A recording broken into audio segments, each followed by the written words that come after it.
sommet BFM Patrimoine, 4e édition sur BFM Business. C'est le 21 juin prochain que l'on se retrouvera pour cette 4e édition du sommet BFM Patrimoine. On se retrouvera tous au Carrousel du Louvre à Paris pour ce rendez-vous désormais incontournable de la gestion de patrimoine qui rassemblera l'ensemble de la communauté de la gestion de patrimoine, des professions du droit et du chiffre. Et comme à chaque édition, eh bien, nos partenaires nous accompagnent les semaines précédant l'événement pour évoquer tel ou tel thème de la gestion de patrimoine. Et c'est Bassel Chougari qui est avec nous. Bonjour Bassel. Bonjour Cédric. Merci d'être là pour Montpensier Finance. On ne déroge pas à la règle. D'abord, la petite présentation de Montpensier. Alors, Montpensier Finance, c'est une société de gestion entrepreneuriale qui développe une triple expertise en gestion actions européenne et internationale, en obligations convertibles et en gestion diversifiée. Montpensier, c'est environ 4 milliards d'euros d'encours et c'est plus de 35 personnes qui travaillent ensemble et qui sont toutes unies autour de l'ADN de Montpensier, qui est investir pour un avenir durable. Alors, ça veut dire quoi, investir pour un avenir durable ? Alors, investir pour un avenir durable, c'est d'abord dans la gestion, et puisqu'aujourd'hui nous avons 95% de nos encours qui sont labellisés, mais c'est également la manière dont c'est intégré dans la gestion. Et on demande vraiment chez Montpensier aux gérants d'avoir une vue sur le l'ESG. Et au même titre qu'on va demander à l'équipe ISR chez nous d'être intégrée à la gestion et de participer aux meetings qui sont même extra-financiers pour avoir une vision à 360 degrés, puisqu'en fait, ça serait absurde de notre part de demander aux entreprises dans lesquelles on investit d'avoir les critères ESG au centre de la stratégie et de ne pas s'appliquer ce principe à nous-mêmes. Et à côté de ça, c'est d'autres initiatives comme la Fondation Montpensier, qui va financer des ONG comme par exemple Tara Ocean, qui aide à la sauvegarde des fonds marins, mais également vis-à-vis des investisseurs, de faire un travail de pédagogie avec par exemple la publication de notre livre blanc sur la transition climatique. Donc, c'est dans la gestion, mais c'est aussi un engagement. Voilà donc pour investir dans un avenir durable. Est-ce qu'on peut dire un mot de la stratégie justement qui illustre finalement cet engagement ? Alors, bien sûr, il y a plusieurs stratégies qui l'illustrent. On peut par exemple prendre notre fonds mid-cap multithématique qui est Quadrator SRI, qui a dans ses thématiques la thématique Smart Resources, mais aujourd'hui on va plutôt se concentrer sur M-Climate Solutions, qui est notre fonds action internationale dédié aux leaders de la transition climatique. Et M-Climate Solutions, c'est quoi ?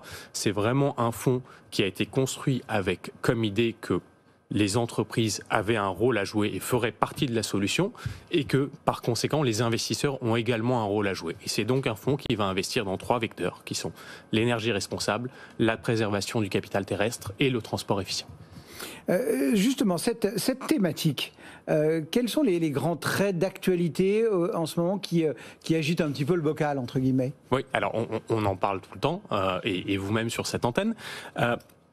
D'abord, si on prend plus généralement, il suffit de retourner un peu en arrière et on a vu avec la COP, avec le rapport du GIEC, 2 choses. Et il y a une chose qui est claire, c'est qu'on est en retard. Le monde est en retard aujourd'hui et c'est d'autant plus important de garder ça en tête aujourd'hui puisqu'il y a toujours ce débat de est-ce qu'on se concentre sur la fin du monde ou sur la fin du mois. Donc clairement, il y a encore plein d'initiatives à prendre et plus récemment, avec la guerre en Ukraine, on a clairement vu ce désir d'indépendance énergétique. Et d'ailleurs, c'est pas un désir, c'est même, on peut même parler de... Ouais. Exactement. Et par conséquent, on va avoir besoin de plus d'énergie renouvelable. Et l'attrait des renouvelables est multiple. Le premier, c'est que, sans rentrer dans le débat, est-ce qu'on est pro ou contre le nucléaire, est-ce que je trouve que les éoliennes sont belles ou moches, puisque c'est généralement ce qui anime les gens, mais d'une manière beaucoup plus pragmatique, si aujourd'hui vous voulez lancer de nouveaux réacteurs nucléaires, ça va prendre environ une dizaine d'années. Si vous voulez produire de l'énergie à partir du gaz, vous êtes sur environ 18 à 24 mois. Si vous faites du solaire ou de l'éolien, vous êtes sur 12 à 18 mois. Donc c'est un moyen de venir pallier rapidement aux problématiques à un moment où on voit tous que les prix de l'énergie sont quand même relativement élevés. Et plus structurellement, qui dit prix des énergies fossiles élevés, dit un attrait pour la thématique à long terme, qui la rend plus attractive. Et on rappelle cette organisation météorologique mondiale qui ajoute sa voix au chapitre avec sa probabilité de dépasser une hausse de la température mondiale d'1,5 degré. C'était dans les toutes dernières heures. Malgré tout, on a un besoin fondamental de matières premières. Bien sûr, et il y a toujours le débat sur est-ce qu'on aura assez de matières premières.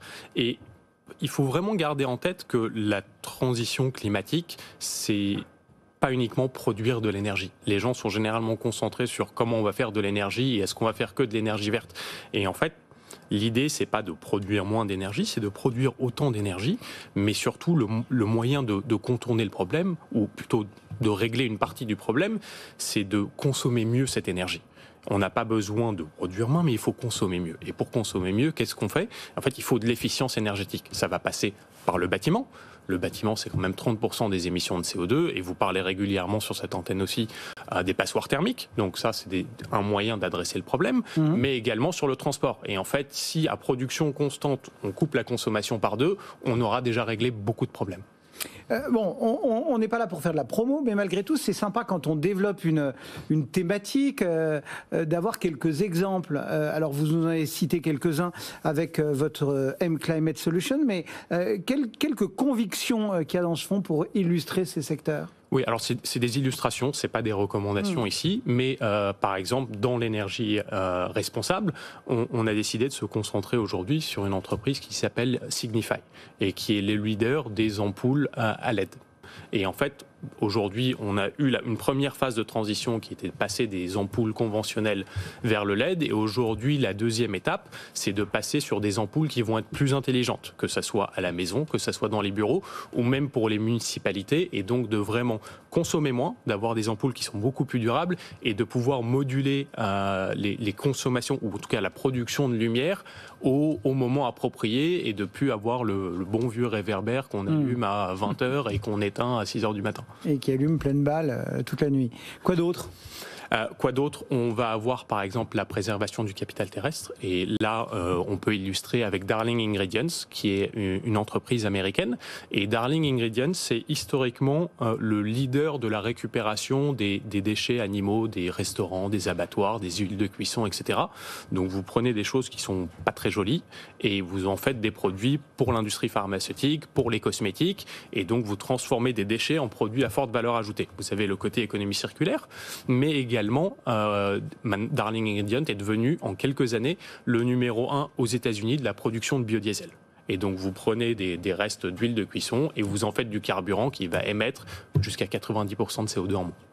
Allez, un dernier exemple. Un dernier, on va aller aux États-Unis et on va parler de Sunrun. Et là, on est aussi bien sur l'énergie que les transports. Et Sunrun, c'est le leader du résidentiel solaire aux États-Unis. Donc, plus simplement, c'est chez vous, dans votre maison, c'est pas très parisien, hein, mais dans votre maison de campagne, d'avoir un panneau solaire, la batterie et voir la borne de recharge qui va être associée à votre voiture. C'est intéressant à une période où on voit quand même que les factures d'énergie sont en train quand même de grimper. Quand on va faire le plein à la pompe, c'est dur. Et exactement, mais c'est d'autant plus intéressant, par exemple, aux États-Unis ou dans des coins un peu isolés, où par moment, à cause de la saison des cyclones, d'intempéries, etc., vous avez des coupures sur le réseau. Et en fait, le fait d'avoir un système avec un système de stockage vous permet d'être autonome et donc de pouvoir continuer de faire tourner votre maison. Eh bien voilà quelques exemples pour illustrer ce mantra investir pour un avenir durable.